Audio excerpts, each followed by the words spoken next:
What's going on? Oh shit. The old man specs. Don't like I have to wear them.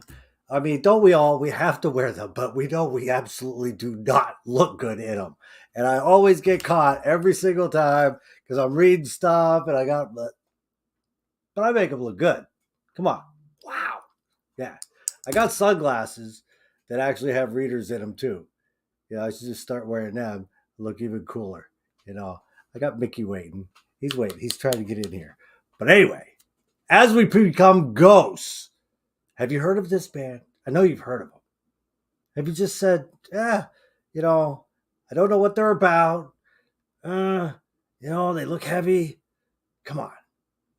Sit down, grab your favorite beverage. We're going to get to know Mickey.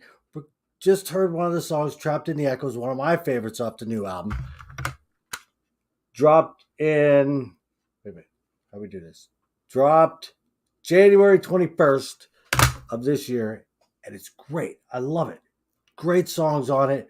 Not what I expected. I was very surprised and pleasantly surprised. Believe me, sometimes you look at an album cover and you think you know what to expect, and then you're blown away. You're like, wait a minute. Some are bad, blown away. So I'm like, I shouldn't have. You take that record back. This one is not one of them CDs. Not at all. You got to get it. Boom. So, without further ado, let's get Mickey in here because I know he wants to talk. He likes to talk. Mickey. What's happening? That's Bada Rocco. What's happening, brother? How you doing? I'm great, man. How you feeling tonight?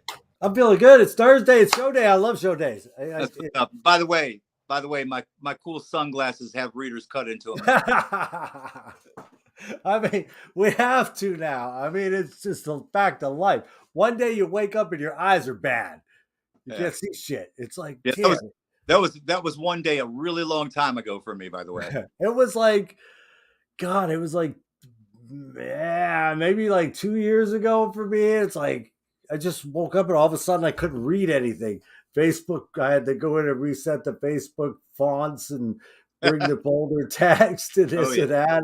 You keep upping the whatever on your phone. I don't know. Mine is big, but I don't think it's that big. I looked at my wife's the other day. Holy shit, it's hers. I was like, I looked over. I was like, what the fuck? She's like, you don't got no room to talk. Your eyes are bad too. Blah, blah, blah, blah. I'm like, whatever. She's in here. I know she's in here. She's going to chime in with something.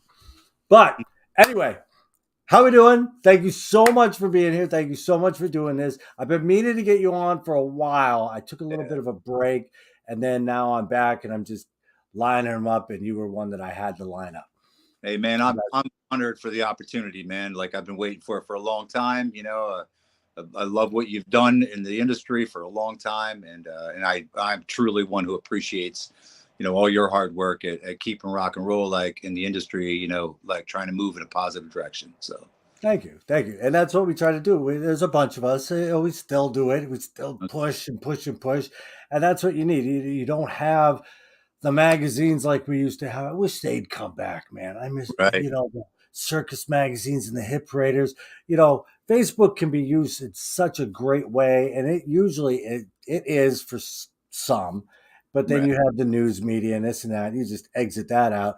I had a buddy who was talking about his Facebook the other day, and I'm like, dude, here. I opened my Facebook up. I said, look at it. And he's looking, and he's like, dude, all you have is music on here. There's nothing else. There's nothing negative. I'm like, that's how you do it. You get rid of the negativity. Then when you open it up, all it is bands and music and friends that are positive and this and that. It's the way you got to do it. Yeah, definitely, man. Definitely. And it's kind of like a magazine now. I mean, but I miss the magazines. I just miss them. Yeah, well, listen, man. I mean, the industry has definitely changed. I go way back. I go 30 years back in the business. Bands. I played the same stages as Heaven's Edge and Cinderella and Sick Vicky. I'm in that general area of Philadelphia, South Jersey area where we played the Empire Rock Club and the Galaxy and Bonnie's Rocks and like all the main clubs in the area. And back then it was a lot easier to gain a following because we didn't have we didn't have YouTube and Netflix and chill, and we didn't have like, hey, you can order McDonald's in your underwear at 3 a.m. and not even have to talk to a human Right. being. We didn't have that. And we had to go out and we had to interact with people. And if we wanted to be entertained by rock and roll, we would go to these clubs, you know, and it would be 150, 200 people deep every Wednesday, Thursday, Friday, and Saturday, because they just wanted to go out and be entertained and see rock music. So it was a lot easier to, you know, gain a following back then. Right. Right now, it's just such white noise. You know, the Rock Altar is such an amazing station. You know, you just launched that a couple months ago, you know, like literally, right? It Yep. was Yep. maybe last, 3 months. yeah, I was going to say 3 to 4. And, Four. Actually, 4 on Sunday. all Nice. right, Yeah.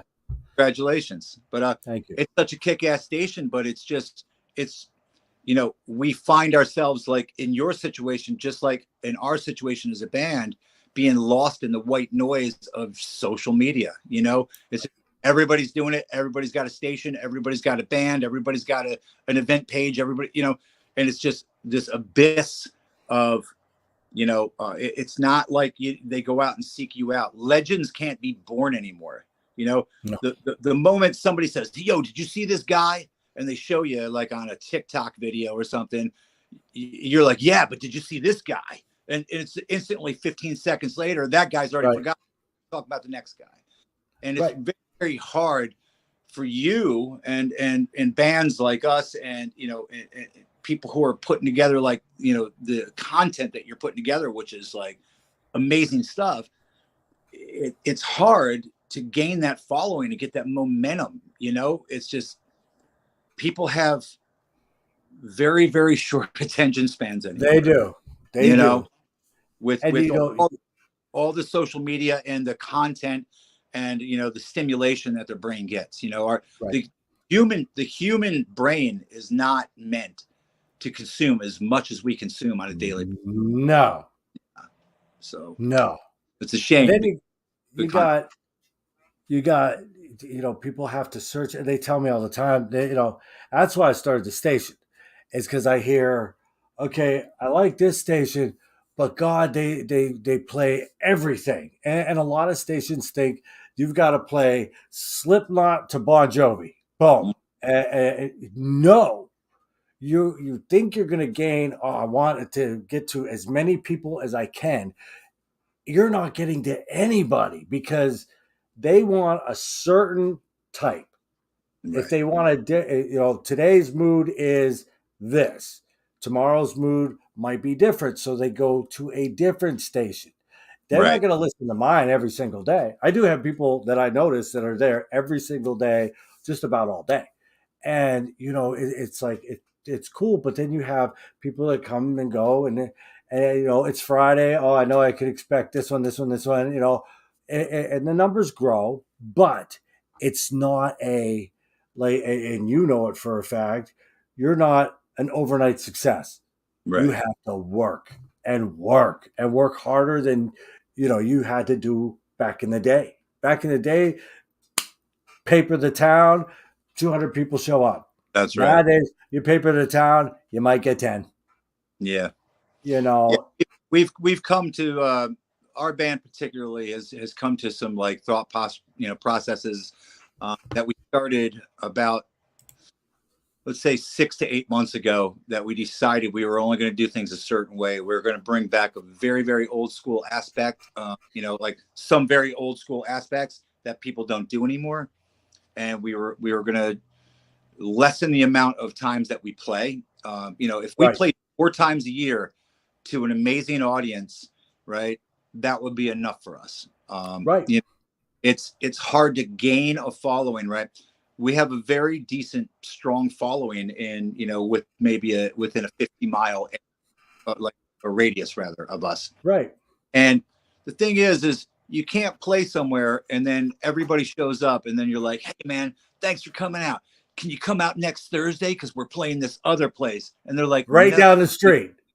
Right. They're like, no, we can't, because like the kids got soccer practice and we have a life and we have all these other things going on. So their investment of time and energy to come out to see, especially an original band, right, is, you know, our gratitude for that, you know, is immense. So we don't want to oversaturate and overload our crowd, right? Our crowd can definitely say, you know what? Hey, we can we can say yes to maybe 3 or 4 times a year, every 3 months. Yeah, we can come see a show, and then we Oh, strive easy. so different than the last one we did, because they're coming to see an original band. They just seen it. They're going to go see the same thing next week? No, probably not. No, Right. no. So we want to make sure that we're constantly striving to do something different, put in a couple new songs, change the setup, have some new stage effects. Right. We have a 10-foot Reaper who Yep. occasionally makes an appearance and comes out and Hmm. greets the crowd and like hangs out and takes pictures and stuff, and it's pretty cool, man. Right. And like, we don't bring them to every show. Like it's Right. just certain times that we bring them out. And you hit the nail on the head. People are not going to come every other Thursday. Okay, tonight I'm playing Joe's Place on 33rd and Second. Tomorrow, 3 blocks away, I'm playing Frank's Place. Can you come to both? And then you're loaded up. You've got flyers lining your Facebook page. You're playing every other freaking weekend, and you expect everybody to come out. It's not going to happen. Even Not me. no. I cannot do it, and I'm not gonna do it because I mean, yeah, I'll support, but don't oversaturate one area. And it Right. happens here where in Charleston, it seems like the scene doesn't want to let anybody in, and the scene doesn't want to let anybody out. So Yes. these guys are stuck here, and they keep coming to me going, "How do I get out of here? How do I get out of here?" I was like, once this little network gets built up and put into place, there's going to be, and I bring bands down here, and I try to hook a local band up so that people see the other bands that are out there, and Yeah. then boom, maybe get them. Okay, this one saw this one when they played here in Charleston. Hey, can I bring you to Baltimore next time? Oh, I'll travel to Baltimore. So now they're out of their area. It's they hate having to do the same area all the time, Yeah. but pick your dates every 3 months. You're not going to Yeah. make money at it anyway, so why oversaturate? Well, here's the thing. We want to have quality shows. Us as a band, Exactly. we decide we don't want to just go out and play, right? Right. Listen, and we can. If someplace just says, "Hey, man, jump on this bill," we can go out there and raw dog that shit and just rock the crowd, right?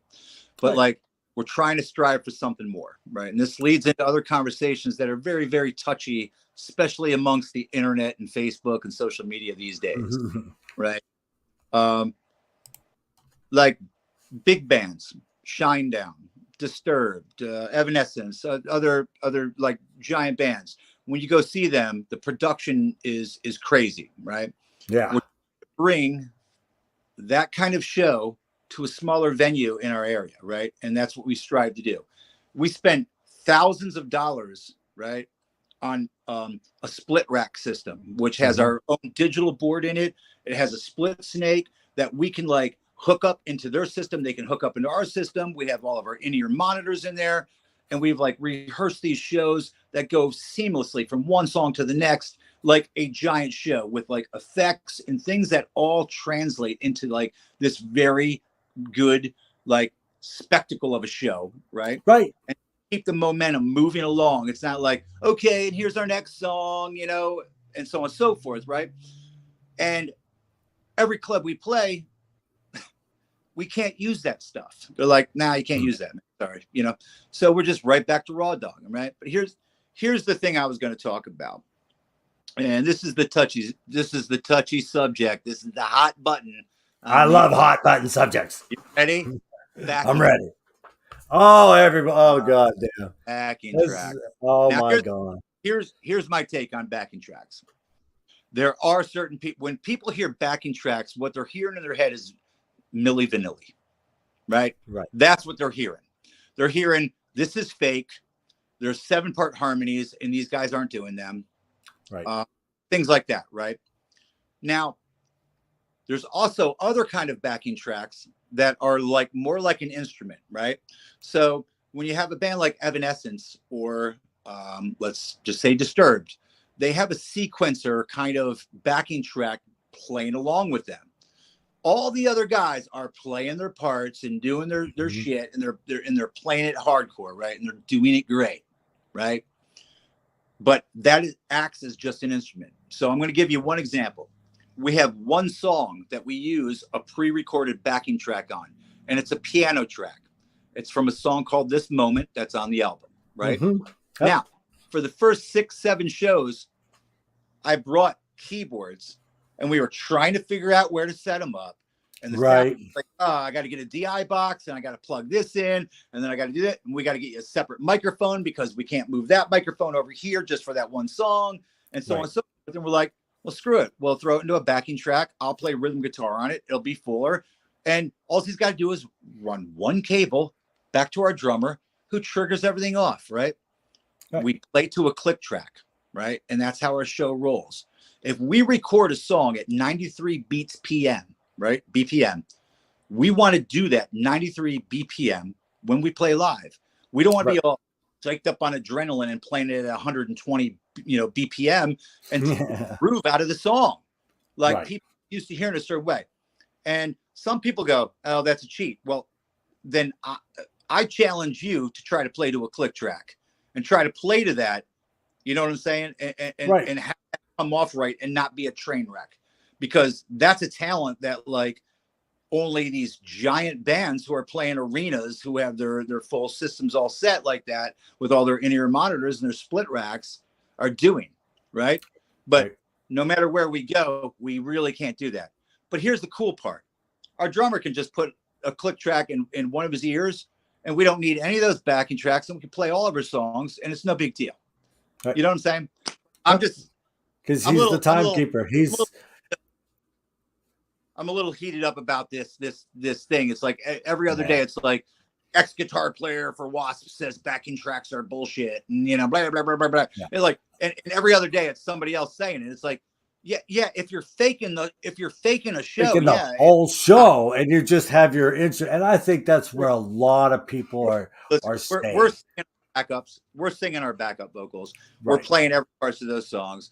We have a couple little embellishments that we feel like little intro tracks and things like that that Oh are yeah. pre-recorded that make the show more interesting, and that's Right. it. But And a lot the, of people the use that. And it I'm sorry. The point of the conversation is that we're trying to put on a show that's extremely professional and at a higher level to these smaller clubs. So the way we do that is we only put on one show every 3 or 4 months. right. And then we put all of our eggs in that basket.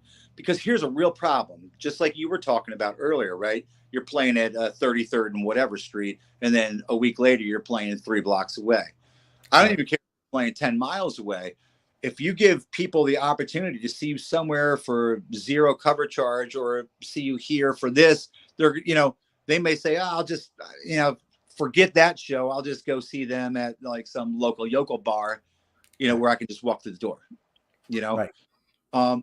We're only trying to put on professional shows, and like I said, we can play with backing tracks, without backing tracks. It doesn't really matter. We're going to bring it, but Right.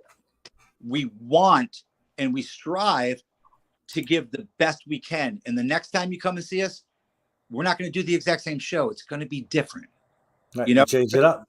new to see. So Right.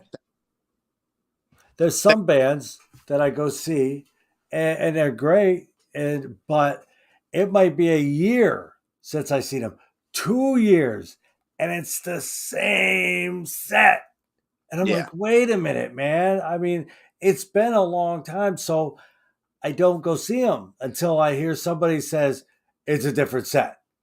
It's like, and I understand, but I don't understand. If you've got 3, 4 albums, you do 10 songs.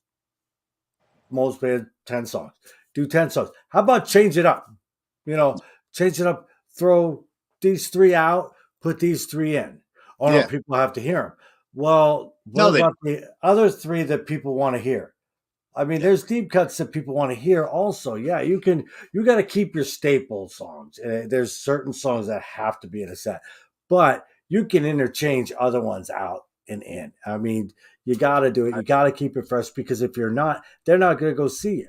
if you've got 5 shows lined up in the same area within 5 months, okay, I'm going to say, okay, I'm going to go to the next show. Well, something came up tonight. I don't feel good. I'll go to the next show. Then the next show, you know what? I got to work late. I'm not going to go. So then now it's the 5th show. You haven't made any of these, and something comes up and you don't make that. So people just, if they know you got so many shows coming up, it gives them an opportunity to put off Right. going to your show. And you don't want to do that either. You want And to, here's the thing. hey, they're only playing 1 or 2 shows this year. I got to get to one. I got to get to both. That's correct. We make it more of an event, right? Right. It's not just like they are playing again this week, but it's also not fair, right? And this is another reason we do this. It's not fair to the promoters who book those clubs. It's not fair to the club itself, and the club owners. It's not responsible, right? For us to just go saturate and play everywhere every other week, and 8 people showing up, and the club's trying to make money, and they're trying to sell drinks and food, and they're trying to bring people in, right? And we know that the 20-25-year-old plan where people just showed up doesn't exist anymore. You need to bring the people. As a matter of fact, we could have a show, or any band for that fact could have a show, and showing very little ticket sales for that show, right? And then 4 days, 5 days before that show, ticket sales just explode, right? Because people are deciding at the very last minute how they're going to spend their time and where they're going to go and what they do, right? It has nothing to do with the past and the old program and the old plan and platform. It doesn't work anymore. It doesn't work anymore. There's no, oh my God, unless you're super huge, and everybody's trying to get tickets to this, we'll say Iron Maiden. Sure. They're going to sell a lot of tickets. No matter what. They go on sale, and it's probably going to sell out. Yeah. But for other bands, and Priest is in that category. All the bashing that Motley Crue gets, they're still in that category. Def Leppard, there's bands that are in that category. Not everybody's in that category. But as we become not in that category, right? And definitely you not. You gotta, it's okay. You don't sit there and go, "Oh wow, we didn't sell any tickets the first day." Because people make their plans. If it's 2 months down the road, I don't know what's coming up.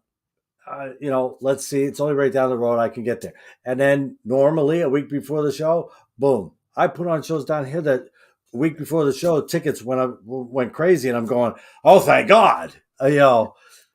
But the days of everybody, okay, it's sold out the first day. No, that doesn't happen anymore. Well, all right, check this out real quick. Okay, so let's talk about January 21st of this year.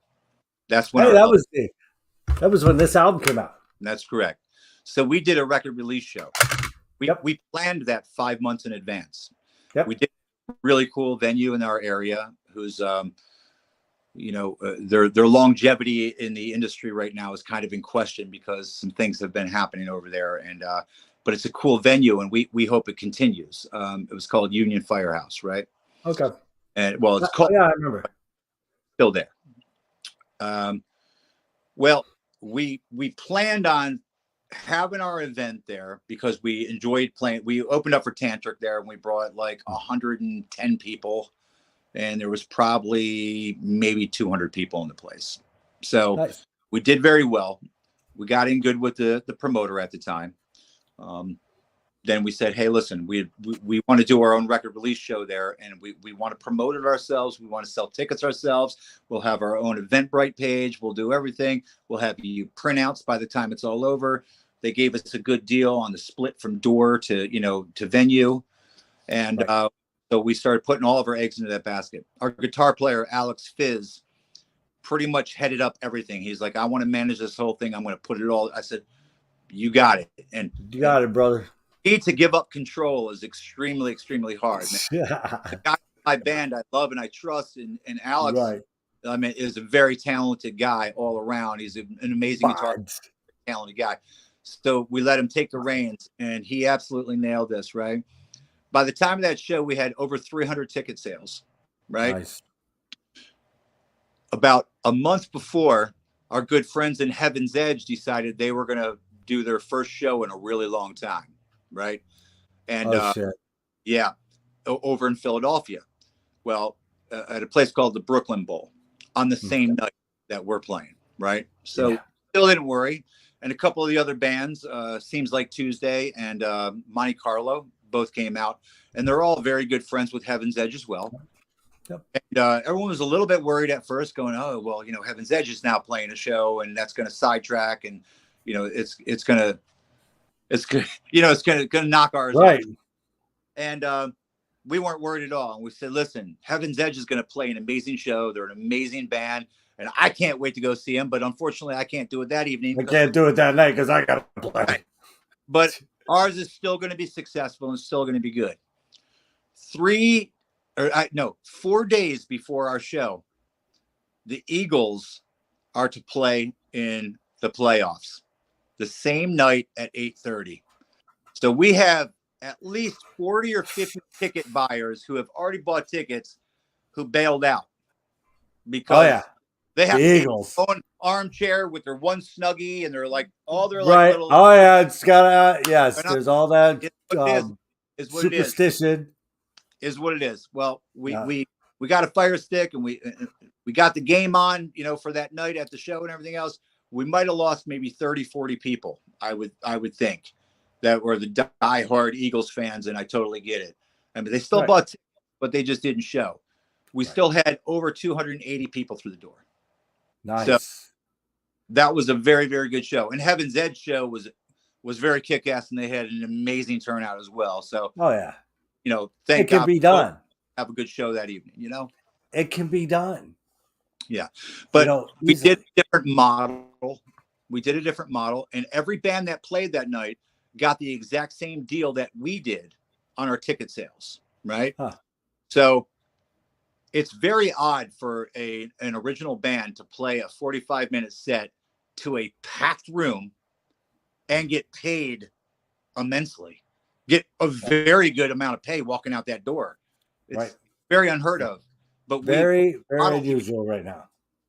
And that's the model we're trying to stick with. You know what I mean? As far as our one-off, our events go, you know, we have a couple of those events coming up that you're already aware of. Oh yes. Yeah. We are very much aware of it here. You know, we try to keep our eye on everything going on. I try to make it to everything, but oh my God. It's so hard anymore.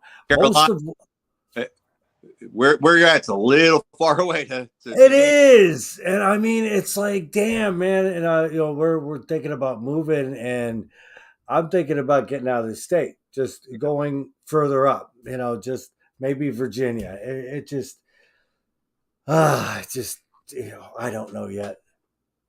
Next two shows. Yeah. But you know, sometimes I get up there. Sometimes it's like, okay, I can get up there, you know, but hey, I gotta give up. I gotta give up the Monsters of Rock cruise. Is what I gotta do. I gotta give this up because that just destroys all my vacation time. And I told the wife, you've been very present at that show for quite a few years. Yeah, I'm always there, and I don't get to M3 because of it. So I've got to start going. Okay, every couple of years do the Monsters of Rock cruise. Every couple of years do M3, and then do shows around the areas. You know, everybody's got to make time to do what they love. And there's stuff I miss that I go, okay. And then I go, nope, not missing it this year. We're not doing this. We're not doing that. I'm doing these.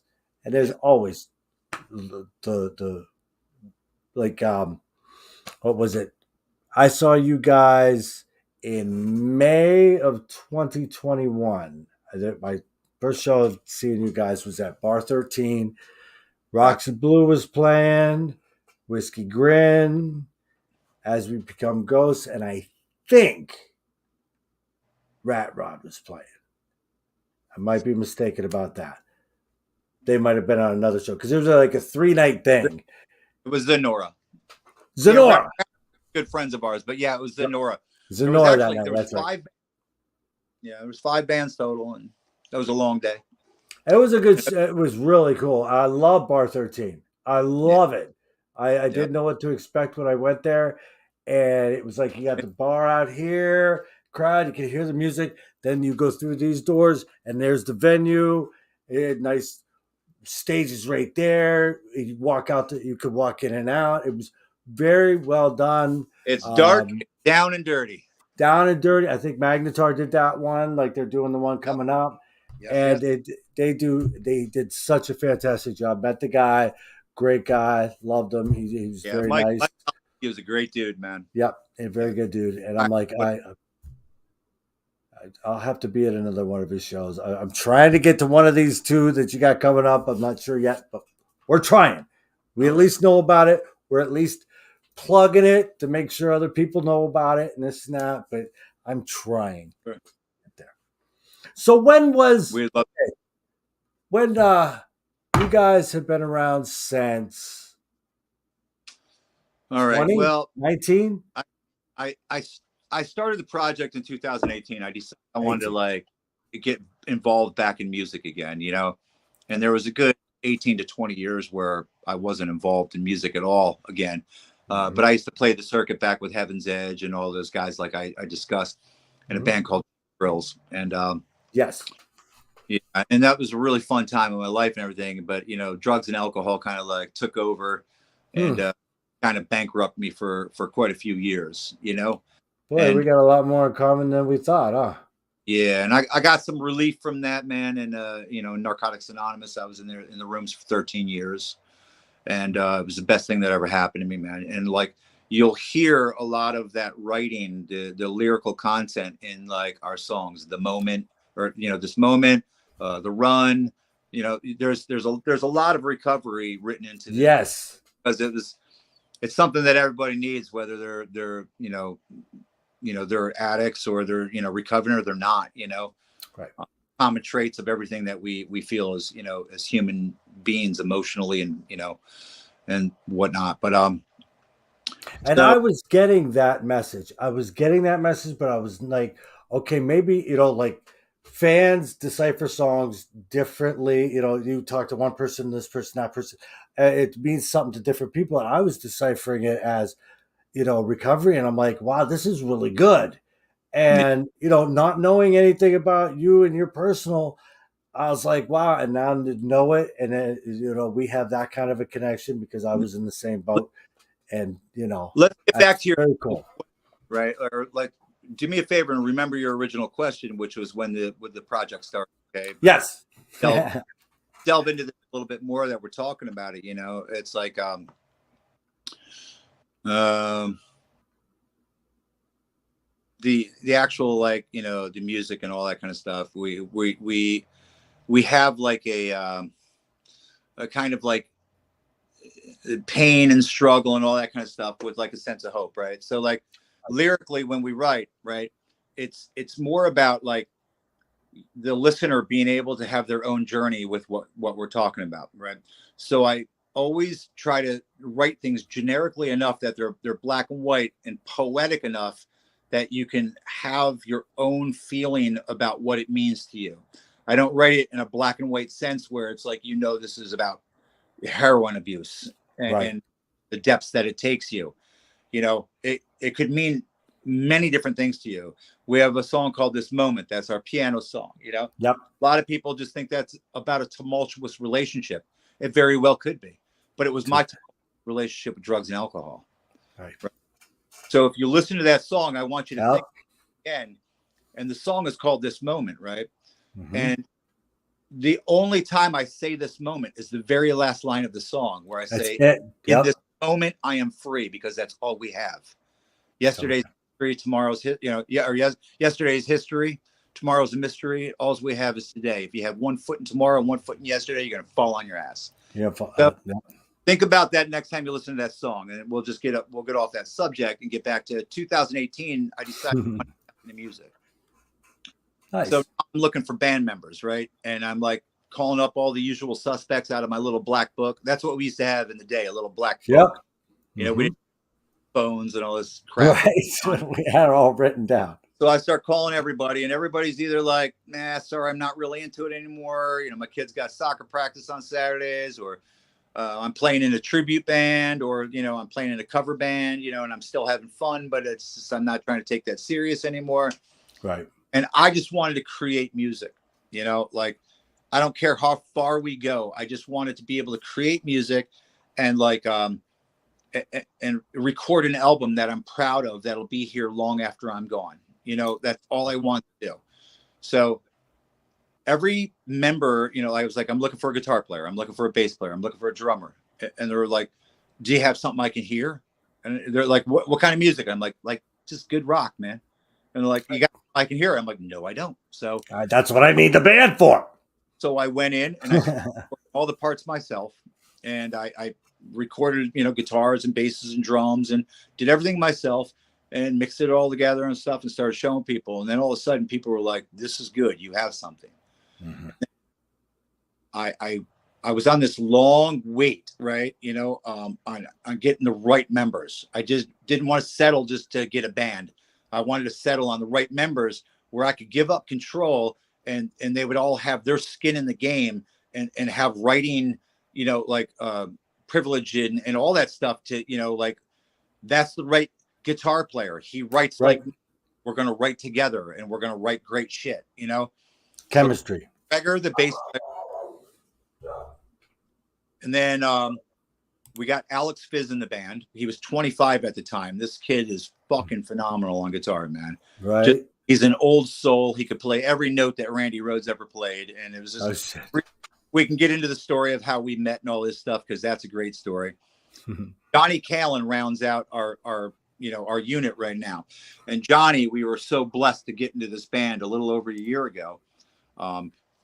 He's been playing to a click track for 25 years, can sample off things, can do stuff, but he can just really steer this ship and keep this thing going. If you're going to go play on a tour, you need to be consistent every night. You need to have the same consistency and give that same adrenaline, that same show every night. We don't want somebody just jamming how they feel that night. We need consistency, right? And Johnny brings that. So we have a great lineup. Our bass player, Stefan Gregor, an amazing bass player, great backing vocal. Alex Fizz, our lead guitar player, backing vocals, co-writer of most all of our stuff. And we're all involved in the writing and arranging process, mm-hmm. And Alan on the drums and myself on guitar and lead vocals. And, that's, we started in 2018. We took off when COVID happened and everything was shut down. We're like, screw that. We'll play every parking lot in the area. And that's where we got our stuff. Yeah, so. You had to at that point, Yeah. And it was right when we were coming out of COVID when I was able to get up there. It was, like I said, it was May. And I was like, we're starving for shows. And when I used to be with Bradley Entertainment.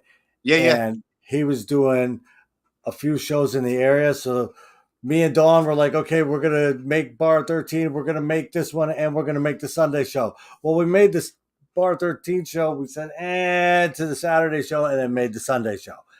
It was like, weren't going to be able to make it all happen. Yeah. But it was like, it was just craving it. And I was like, you guys, that show was probably the first show I see.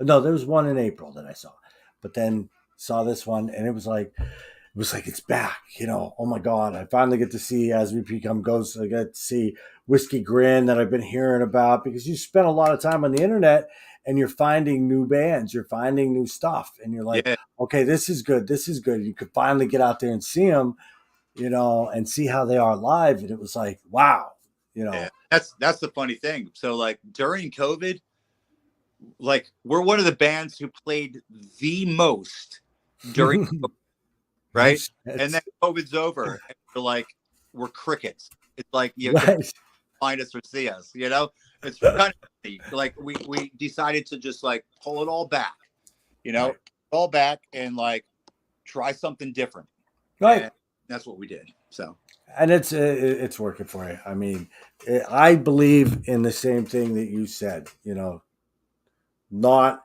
every other weekend, every couple months in an area. Now, if you want to book a show 200, 300 miles out of the area, that's fine. Don't want to oversaturate a certain area. Days maybe 60 days, 60 miles if you're going to do something like that. Right. And You know, that's there's different ways you can do it, but like a good like 60 days at least before you book something in the same area. right. Now, your influences, All because right. you got as you become ghosts, they oh God, it's like okay, if you This is the take fun. the 70s, early 80s, All and right. early 90s and kind of mash them all up, Yes. So you get some influences that are like really cool in your music. the fun part to me is like when everybody goes, "You remind me," or they're listening to one of our songs and they go, "This sounds like blah blah blah," and I'm like, "I would have never thought that in a million years," but Right. thank you. I'm Right. okay. That what a great compliment. Right. And that's the thing, man. Like going way back in the day, like I grew up listening to classic rock, man. Like I'm talking 60s, 70s stuff. Um, Yep. as a young teenager, I got really heavily involved in like punk rock, like the real heavy punk scene and stuff like that. And then shortly after, like we formed the band Cheap Thrills. I was very, very young, man. The first time I ever played on stage, man, I had been playing bass for like zero amount of time Right. and put this band together. Actually, we were called Stage Fright at the time. Hmm. And our first show was at the Empire Rock Club.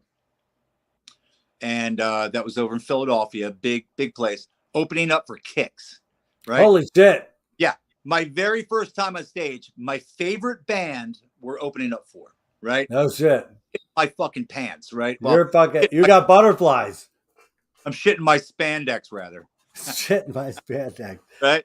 And I remember I'm up on stage and we're all turned around, our backs to the crowd, silhouettes, smoke on the stage, Right. ground lights, our big intro keyboard thing going on, and my knees are wobbling, man. I was like 17 or something like that. My knees are wobbling. I'm just like, oh my God, like I'm about to throw up, And all of a sudden, we all turn around and hit our first note, right? And we go running towards the front of the stage, and there's like these 3 or 4 girls right in front of me from my high school, right? Oh And damn. fuck yeah, and I was just like, all the nerves went away, and I'm like, I'm a fucking rock star. You know what I mean? It was so amazing, Right. so amazing.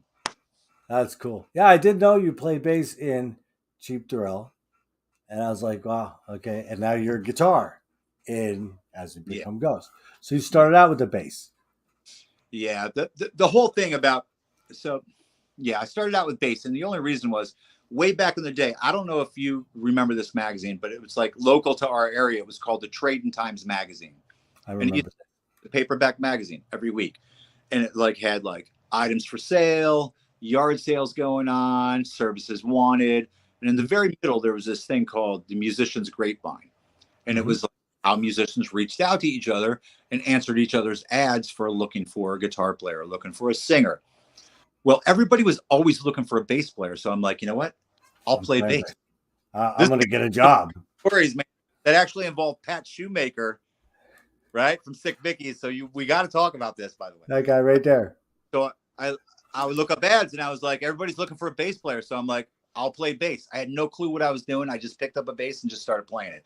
Never taken music, a class in my life. I just play by ear and sight, and I just play, right?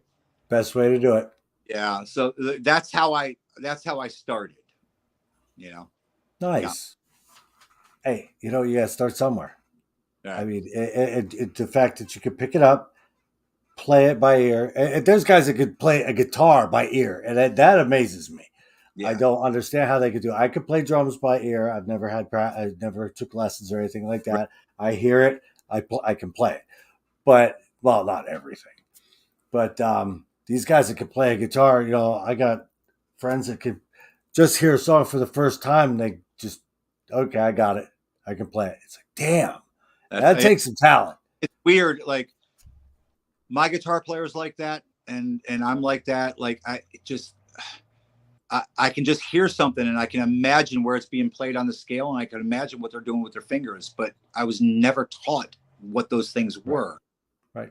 And like it still amazes me to this day. I feel completely blessed, But before we get off, let me tell you the Pat Shoemaker story. If you're all right. Yay! I'm okay Fun. with a Pat Shoemaker story. All right. So It better be completely embarrassing too. it's completely embarrassing for me. Yeah. But Oh, yeah. I want it to be completely embarrassing for Pat. So I was very young and I was just playing bass, right? So I started playing with like some local people in the area, right? And this cool band and stuff that practiced over in Franconia, Pennsylvania. And I was from Souderton area, which was about 15 minutes away, right? Okay. And I wasn't that great, you know. I mean, I just started. I didn't know what the hell I was doing, you know. We were like trying to like play "Come On, Feel the Noise," and I'm like, "Doom, doom, doom, doom," you know, like just playing Right. some stuff and blah blah. And I show up to rehearsal once, and it's just like the movie Rockstar, where Mark Wahlberg shows up, and there's a new singer there, and he's got like this really awesome PA and everything. And they're Mhm. like, "Yeah, this guy's our new singer now," you know what I mean? And he's like, "Yeah, Right. my microphone stand and my bandana," you know, like. So that's Right. what it was. I show up, and Pat Shoemaker is there with his cool long blonde hair, his foot Oh man. looking like um, look at a bass player I'm in the house. Look at me. looks like Steve up there from Iron Maiden, you know, and I'm just like, and they're like, yeah, well, you know, Pat's playing now, and I'm like, all right, whatever, you know, and Fuck you all. I went home and I worked my fucking ass off Yep. because Pat was an amazing fucking bass player and deserved the job, right? And years later, we're playing the same circuit out Bonnie's Rocks, Empire Rock Club. He's in Sick Vicky. We're in Cheap Thrills. We're playing the same shows. We're playing shows one night before each other and after, and so on and so forth. Mm-hmm. And we you know, we came in contact and we became friends like slowly and slightly, and we didn't have a lot of, you know, good old time memories together and everything else. But like when Sick Vicky just came out and did their 30th year anniversary, was the Mm-hmm. first time I seen Pat Shoemaker surface on my Facebook feed in years. And I hit him up immediately. I said, "Hey, I got a great story I want to share with you." And I said, "And I just want to thank you." And he's like, Right. "Yeah, for what?" And I said, "Thank you for taking my place in that band." And he's like, "I don't even know what you're talking about." And when we talked more, he was like, "I remember that now." And I was like, "Yeah, well, what it did to me is made me go home and work Pushed hard." you. Yeah. And it made me Pushed. play harder because Pat's a very, very talented bass player and a very Yes. talented singer and musician Mm-hmm. all around and a great guy. Great And, guy. and we're really good friends now. And it's just cool because it was like such a like a monumental time in my life. Sometimes your worst moments become the biggest impacts on your life. Absolutely. And that is what changes your life. You know, sometimes it just hits you out of nowhere, or just even a thought. But Mm-hmm. you could lose a job. I've lost plenty of jobs where I'm like, the world's over. Oh my god, I'm a loser. This and that. Next thing you know, I'm over here on top of the world. Yeah. Or it pushed me. There's been times I had to. We talked about alcoholism and drug addiction. There's been times I've lost jobs because of it. And Yeah. then I had to, okay, over here, back in the 80s, late 80s, $12 an hour, the job was kick fucking ass. And I lost a job that kick ass and had to go to a $7 an hour job, and Because you're it using God. humbles you. Oh Yeah. yeah. Oh yeah. So it humbles you. And then it pushed me, okay, not pushed me to stop doing the drugs and the alcohol, but it pushed me to get better. Okay, I gotta learn something new. So I'll learn CNCs. So then I'll learn this. Okay, do and then Yeah. baby steps, I'm where I'm at now. And Yeah. if I didn't have them stumbles and then falls, uh, then it doesn't push me to get better and better and better. That's right. You have to have it, and you can go back. There's been guys that have beat me out of jobs. They got supervisor and I didn't. Okay, and I can to this day go, thank you. At that point, I thought, screw this place, screw that, screw everybody. But now it's like, thank you. I actually needed that. When we can take accountability for ourselves and our own actions, man, is Right. it's the best thing that ever happened in my life. You know what I mean? Right. So That's I, exactly right. Real quick, real quick. Poster on the wall in your room when you were growing up that you remember right now. What poster is it? God. No, you Um, don't have to rock, think. You got to. rock poster would be Kiss. There you go. There we go. Do it. A lot of people. That's Kiss. I mean, they have Kiss. I had several of the traditional posters like Farrah Fawcett with the Oh yeah. and the Oh, fire hose. oh Yeah, like yes, I remember that. that But one. yeah, rock posters. It was Kiss, man. Kiss Alive 2 was the first album I ever possessed, that I ever bought, and I remember opening that, man, the cellophane and Right. smell, like the smell of the cover and the vinyl. It like has a Right. very unique feel, like that Oh like yeah. nostalgia, and like that's when I knew at that point that's what I wanted to do. I wanted to be a rock star, you Right. know. And Yep. here I am, 55 and bald, and still not quite there, but I'm So working. hey, but it's you've made a life out of it. I mean, except for and like I had to take. There was a time I was out of even going to shows or stuff like that for about 10, Yeah, 13 years because I couldn't afford the drinking that went along with it. I could afford the ticket, but the pre gaming and then this and that, it was a $300 $400 night. yeah, And I was like, I can't do it. And then I never remembered the show anyway. So I'm like, why do I even go anymore? But now it's like, boom. We come back and now we're more appreciative, better. We could, and you're still killing it and still doing it. So yeah. that's kudos to you. Being I do, being a singer now, it's like a whole bunch different. You know, oh like yeah, taking that front role. It's like the air quality from like just the Canada fires is like hurt a lot of people. right. I'm not ever going to use that as an excuse for me being off pitch, but yeah, but Right. the the front man role is a lot different than me being off to the side playing bass and like kind of Right. just my own world. It's Right. different. And that's funny how that all came about, being a singer in the first place as well. So Hey, yeah, it's funny how it happens. yeah, yeah. But now I did want to touch on this. You are also a fantastic tattoo artist, and people don't know this. I've been known to sling a little ink.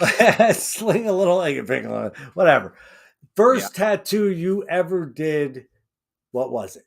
the first tattoo. Your Uh, first tattoo. First tattoo I ever did was on my leg. Oh, I nice. decided that I was going to be a tattoo artist. Again, that's a whole long story. Like Oh, we're drug. we're gonna come back. I'm gonna have you back on because there's so many more subjects we want to. Well, long story short is I decided I'm going to be a tattoo artist, and I ordered a bunch of stuff off. I sold my car because I had a DUI at the time, and my car was just sitting there. And I'm like, I'm going to sell my car for $500, and I'm going to buy tattoo equipment. I'm never going to look back, And and I was in the automotive like detailing and body and paint industry and stuff for years before that. And I Nice, remember box and open it up, and I didn't even have everything out, and I was already like tattooing something on my leg. nice. Like this, it's like this girl, and she's all in like this cool pose and like a little Right? and stuff, and like I said, I had no clue what I was doing, and I just did it. And Yeah.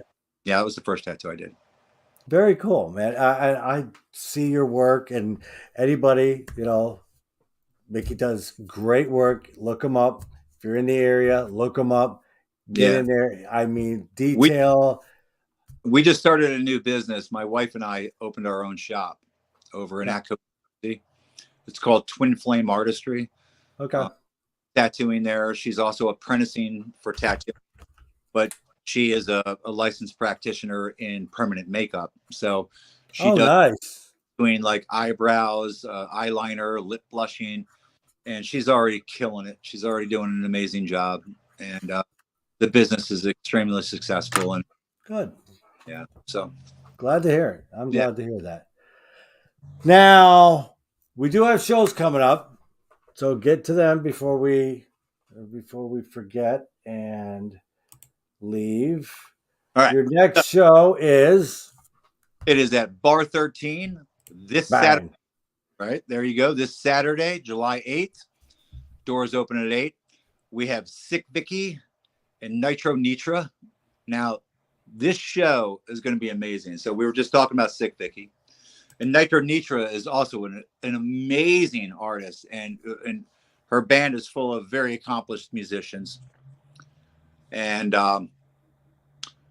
this show was not put together by us. We usually book a show. We book the other bands. We control the ticket sales. We control everything and try to make, the promotion and everything, like, all from our wheelhouse. Mike Albique put this together from Magnetar Promotion. Magnetar, yep. Yep. And he put these 3 bands together. And I said, where the hell else are you going to see 3 headlining bands on one stage in one night? Right. In the area. Right. And right. Every one of these bands is rock/pop in one way or another, right? But we are all 3 slightly different. The crowd is going to be so freaking entertained that night. I'm excited just to listen to the other 2 bands myself. I'm not even concerned about our performance. I am like so into just being there and watching these other 2 bands. Right. It's going to be such an amazing night. I mean, I feel like honored and blessed that like this night's even happening. So, right. I'm like severely jealous. God. So I love Sick Vicky. Love As We Become Ghosts. So the next show is at a place called Artie's in Frenchtown, New Jersey. Bang. They have a sick inside and they have a sick outside. Their outside is amazing with a giant stage, and they do outside summer concert venue. Like they do these series of outside shows. This show here is going to have Heaven's Edge. It's going to have Tease Roughhouse. Now, both of those bands and Sick Vicky, all 3 of those bands, we used to play the circuit with, years ago. And all these bands are super amazing. And there's going to be Shotgun Red, and then there's going to be As We Become Ghosts as well.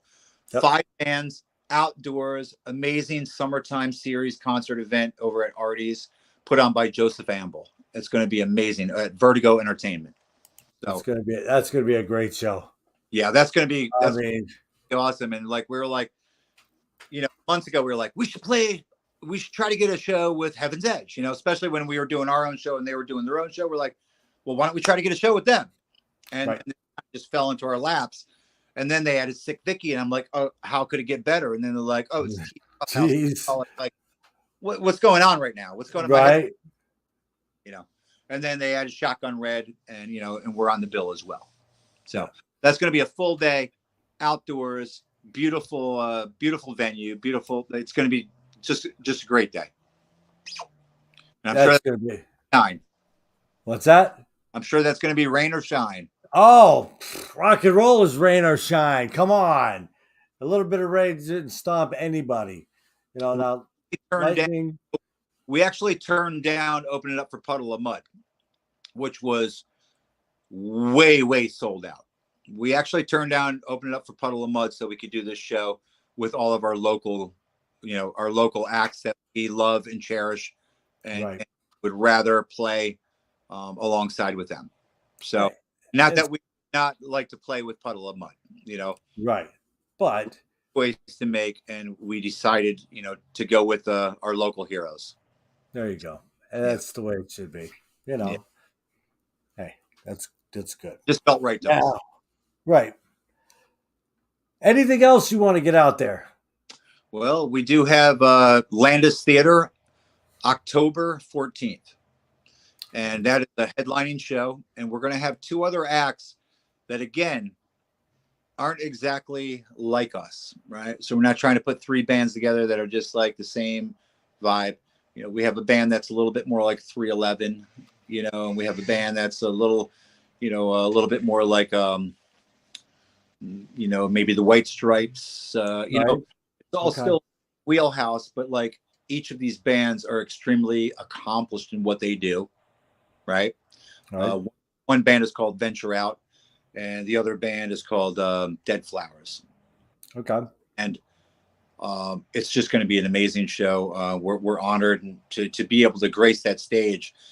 That stage is usually only um, the top of the line tribute acts and or national touring acts. And the owner Ray over there invited us to play a headlining show after seeing us at a benefit show, and he said, "My stage was made for you guys, and that's what I do it for." Uh, Fantastic. so we're getting the opportunity to do that, and that's going to be an amazing show as well. But Fantastic. that's it for the year as far as shows go. Other than that, we're just creating content. We're already back in the studio. We're already writing Good. new music and laying down tracks. So Cool. Now, everybody's got to get this. Go get it. that's available at our website at becomeghost.com. As you become ghost.com, find their. I'll put the links up tomorrow.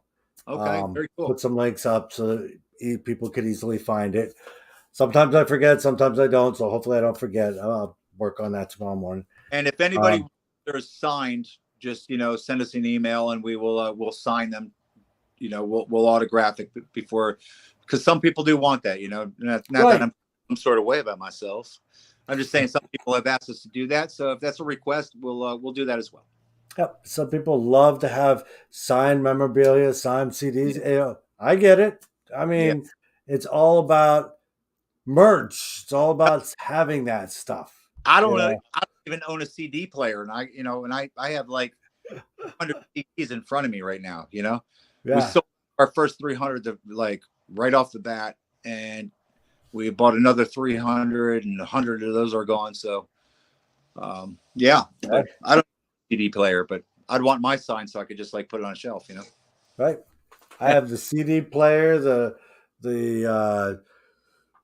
record turntable, the amp. I got the whole old school system and this and that. I gotta have it. I mean, there was a time when I was drinking too much and doing other things that what was important to me wasn't important to me anymore. So I was taking 20 CDs to the local record shop and here, how much?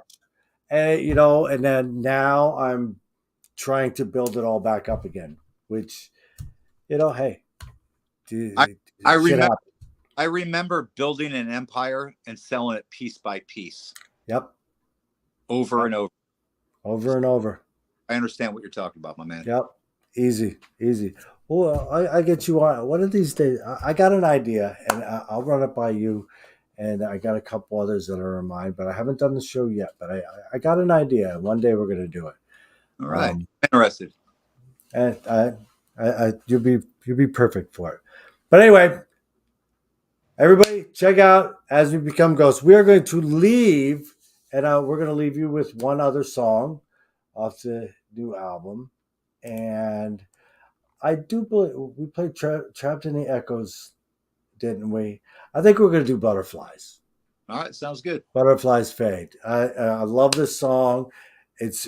And like Mickey said, this is not, each song on here is, I hate to say this word because then it might turn people off, but they're deep.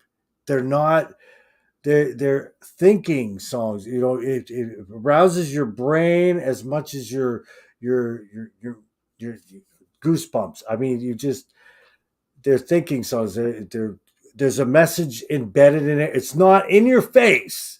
I mean, it's not like, bam, here's the message. It's buried a little bit, and you're gonna hear it. But it's so cool how you write. I love it. I think it's some people write like Striper.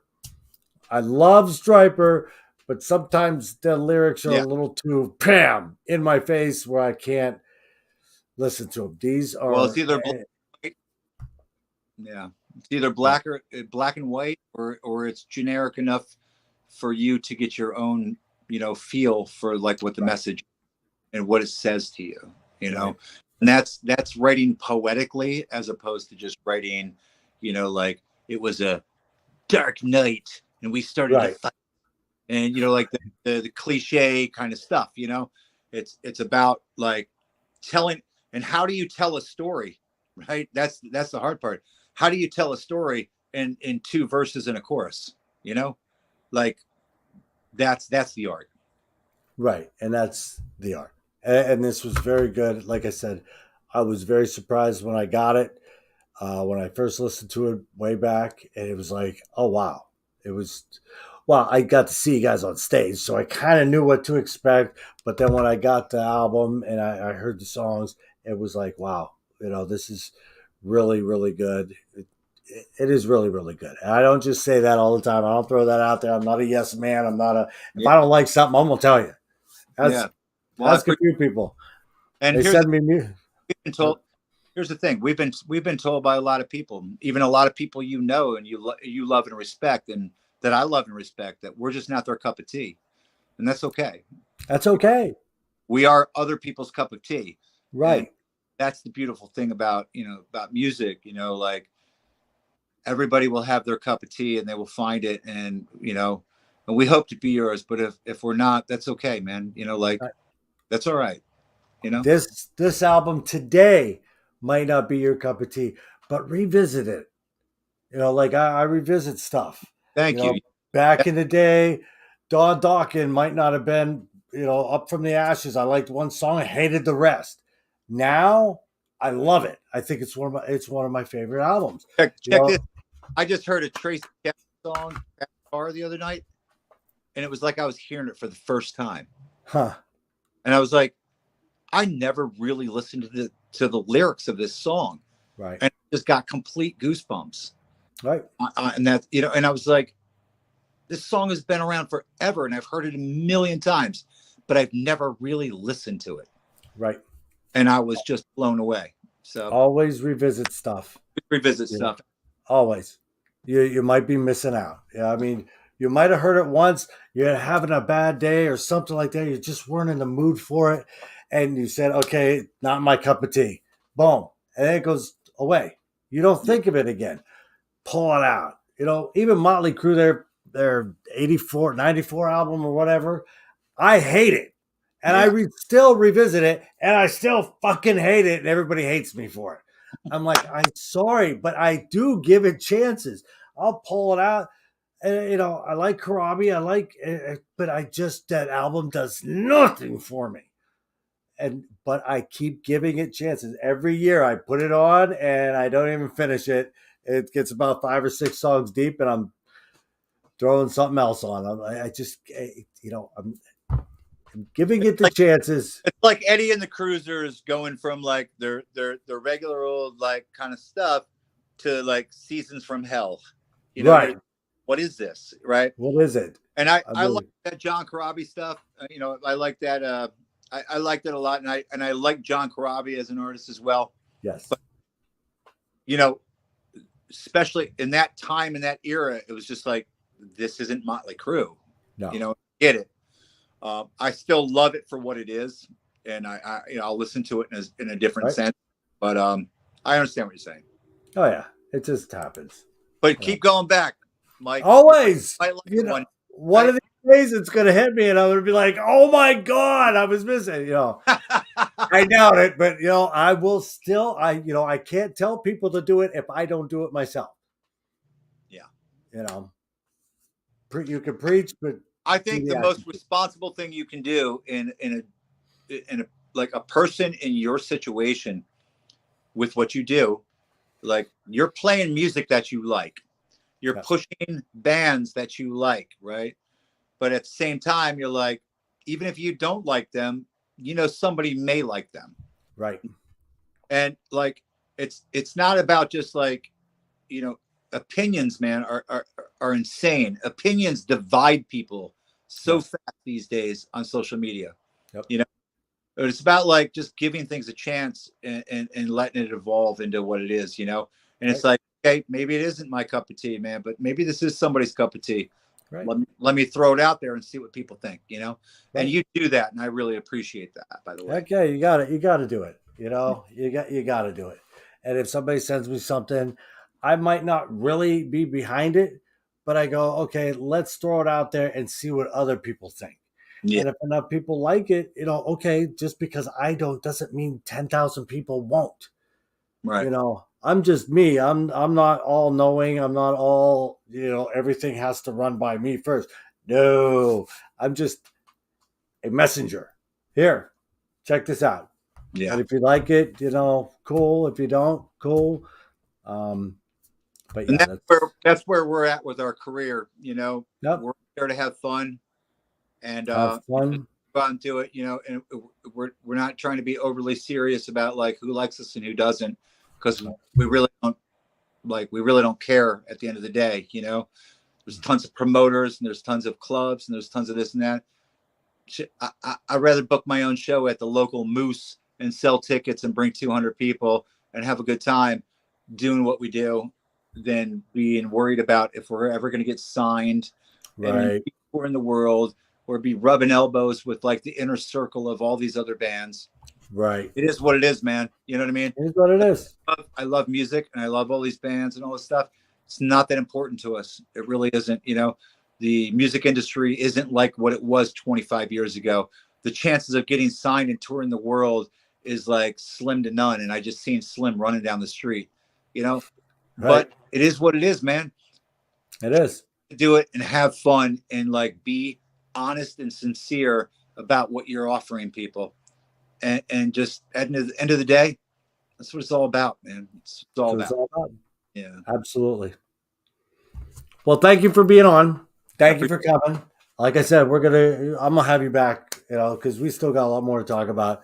There's more we could have talked about, but well, I'll have you fun back. for you. Huh? I got tons of fun stories for you. So we'll There we we'll go. we'll we'll touch on those when we come back. Easy, easy. But we're gonna leave with, like I promised, another song, "Butterflies Fade" from As We Become Ghosts. Thank you again, Mickey, for being here. Loved having you, My and honor. we'll be back again. All right. Cool, Peace. man. Have a great night. So check out As We Become Ghosts. I'll play Butterflies Fade for you in a second. Here's the album. Great album. Butterflies Fade, Trapped in the Echoes, This Moment, Believe, Firefly, The Run. Them are my favorite songs. And, there's only one other song on there. Okay. I'll just add Kingdom of Two to that list too. So they're all good in my book. But it's pretty special. It's got a message. It's really, really, the word deep now, can't use deep. I mean, it is worthy, I guess. It's worthy. It's a very, very, I wasn't expecting what I got. And it's fantastic. And I'm only playing two songs, and there's what, two, four, six, eight songs on this. They're all good. So go get it. Like I said, I'll put the links up tomorrow and have it right at your fingertips. One little thing before we get to the song, one little piece of information. Saturday, 3 p.m., special show. I know you've seen it on Facebook. It's out there. Doing an RFK Media Live the Rock special. What is Live the Rock? It is a compilation CD of a bunch of different artists. Ron Keel, The Fifth, Snakebite. Oh God, I could go down the list. Don Jameson is on there. Dwayne Miller with Deirdre. Another one, Pamela Moore. If you remember her, she was Sister Mary for Queensryche's Operation Mindcrime. She's got a solo career that you need to hear. I mean, she's fantastic. And her voice is still, she's going to be on. But Dwayne Miller's going to be guesting. Roy Cathy, Jake Tripp from The Fifth. Ron Keel's going to be there. Pamela Moore. A couple others. Oh, Crashing Wayward. Pete and somebody else. I can't remember the name. It's slipping. But anyway, Crashing Wayward. 3 p.m. till probably 6. It's going to be a little long because I got so many guests. But be there, 3 p.m. Eastern Standard Time. Rock Would Be Rock Group, Rock Altar page, or YouTube. It'll be live in all three of them. All right. Thank you for being here. Thank you for spending your Thursday with me and Mickey from As We Become Ghosts. Here is the song I promised you. I will leave you with Butterflies Fade. Kick-ass song. See you Saturday.